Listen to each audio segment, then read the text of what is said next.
Hi guys, my name is Deyinka.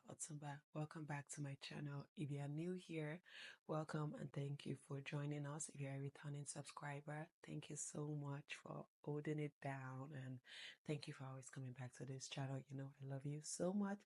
So let's get down to what today's video is about.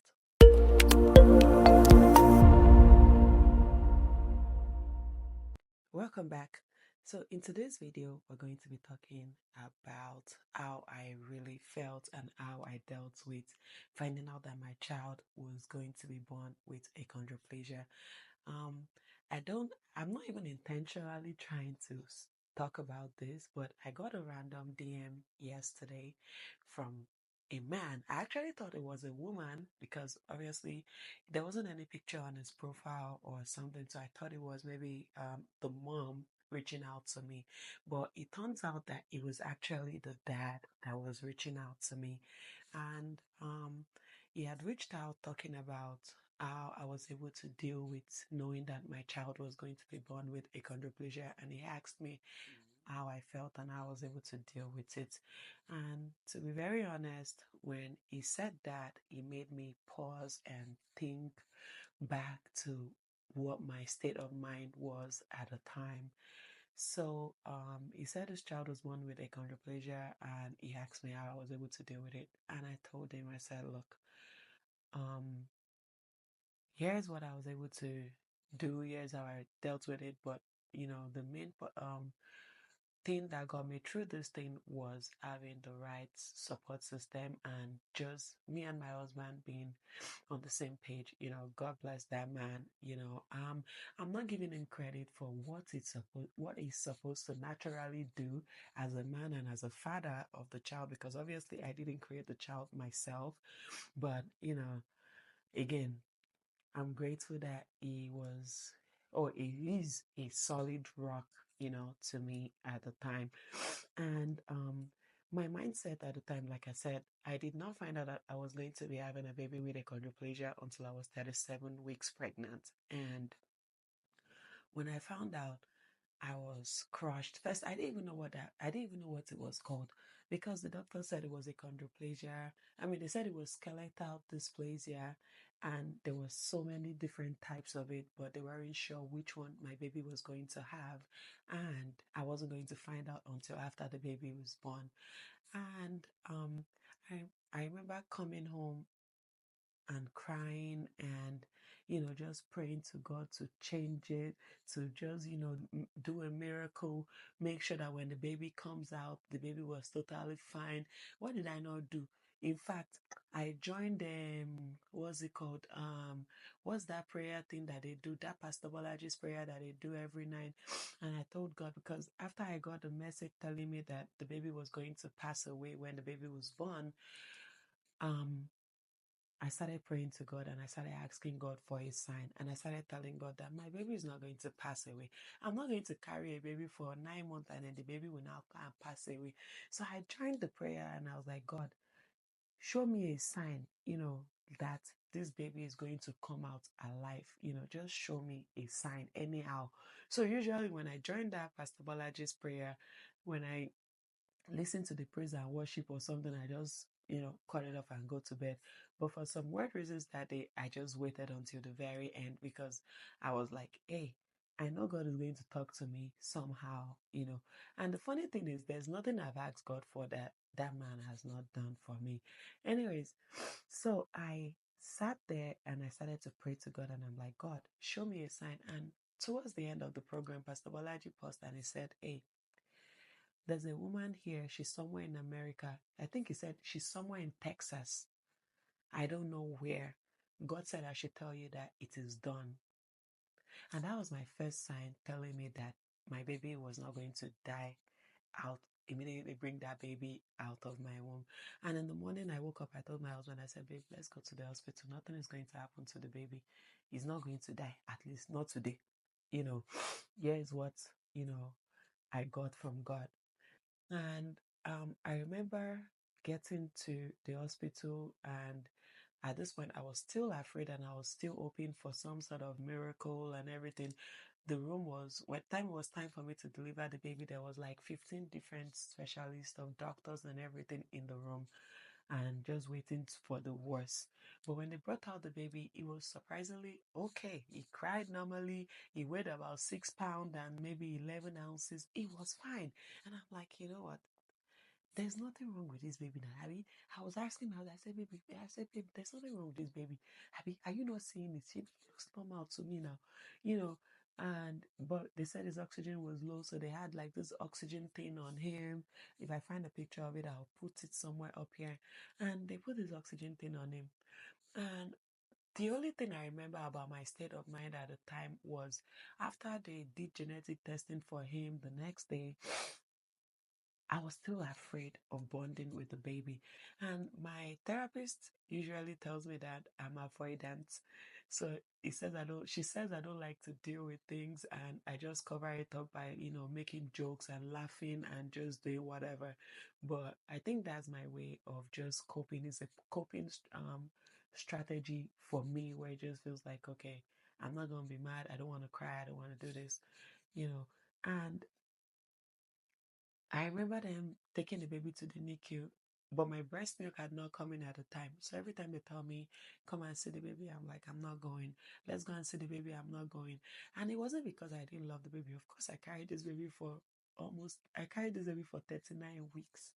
So I bonded with the baby in my belly as well. But then I was afraid because I kept feeling like the baby was going to pass away, something was going to happen to him, blah, blah, blah. And then with the achondroplasia, I started to blame myself. I started to think, okay, did I do something wrong? I was asking the doctor, I'm like, is it something I did? Is it because of my husband? Or is it because of his age? Or is it this? Is it that? And they're like, no, it's just a mutation of the egg. It's a missing gene, a protein gene, FRF something that was missing, and the doctor kept trying to explain it to me, and I'm like, okay. And I kept thinking to myself, I said, God, thank you I did not marry a madman. Because if I married a madman, he and his family would have been standing there telling me now that they did not have such thing in their family. They don't have this in their family. They don't do this in their family. Where did I bring the baby from? Forgetting that it takes two people to make the baby. I didn't make the baby myself, and I was just so grateful, for the solid rock that my husband was, and and he still is. He would go up to the NICU, he would go see the baby and everything, but I was afraid to bond with the baby still. And after they discharged me from the hospital, the baby was still at the hospital, so we'll come to the hospital to come and see him. And I tried to carry him a few times. Then I'll try to feed him with the syringe that they were asking me to use to feed him. And I still was afraid, you know, because I was being so careful. I didn't want anything that I do or that I would or I did to hurt the baby. But to be honest, it was just a joyful, happy little baby. It was as normal as every normal kid. The only thing was the stature, and they I had this occupational therapist that used to come to the house every Tuesday and maybe Friday or something, and he would come in, he would try to make sure that he was eating his milestones. Yeah, so he had already started moving like with his belly from one place to another before he passed away, and he was saying dada already. You know, Even when we were at the hospital, this boy was so funny. People would come in, nurses come in to just come and play with him, to laugh and everything. And um, I don't even know what to say about what my state of mind was at the time. Okay, I think I'm blabbing now. I'm starting to blab. Anyways, let me go back to the message that I was talking about. Anyways, so I responded to the guy in my Instagram and I told him, I'll try and find what I said to him, or maybe not.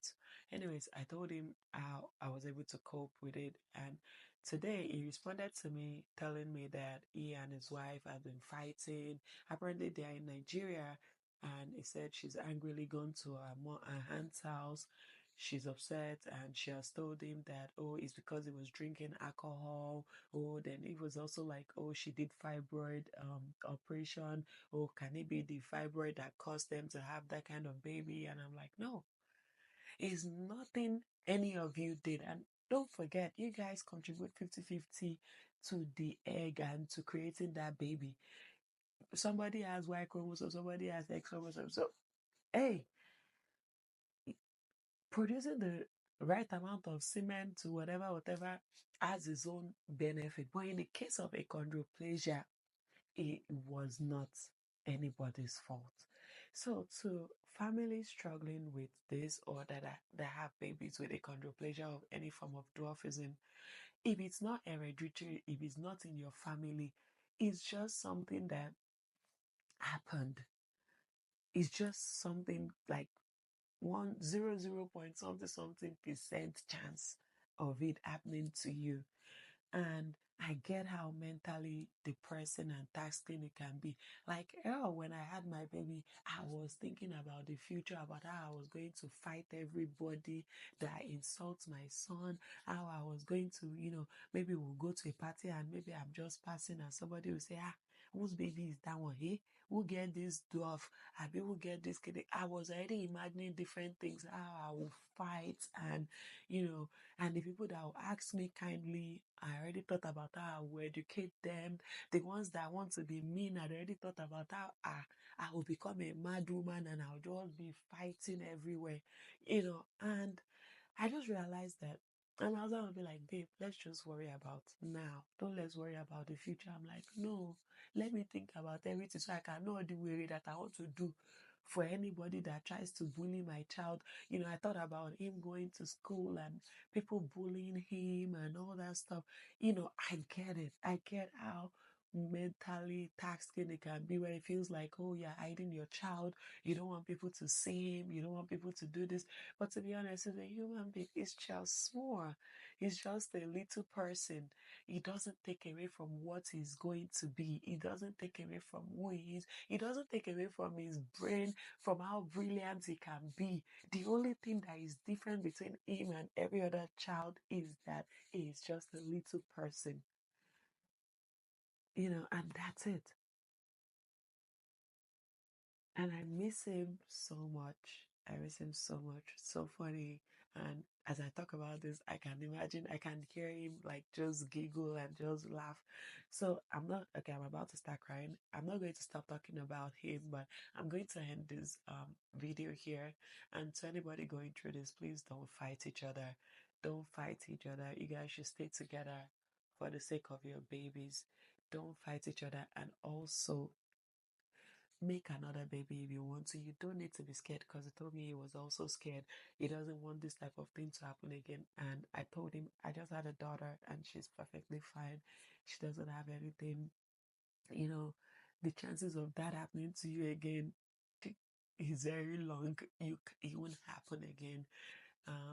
So I'm sending you guys love, hugs, and kisses, and I'll see you guys in my next video. If you haven't liked yet, please like, share, and subscribe to this video. I'm still trying to start a foundation in honor of my son, and I'm still trying to see if I want to do it here in America or I want to do it in Nigeria. But I haven't still heard so much about a lot of achondroplasia babies in Nigeria. I still need to research about that and figure out who my foundation wants to help. Also, the guy also talked about the doctor saying something funny to them at the hospital. Nigerian doctors, you guys need to do better. You guys should stop making snide comments to parents that are already feeling bad, and you guys start to beat them down.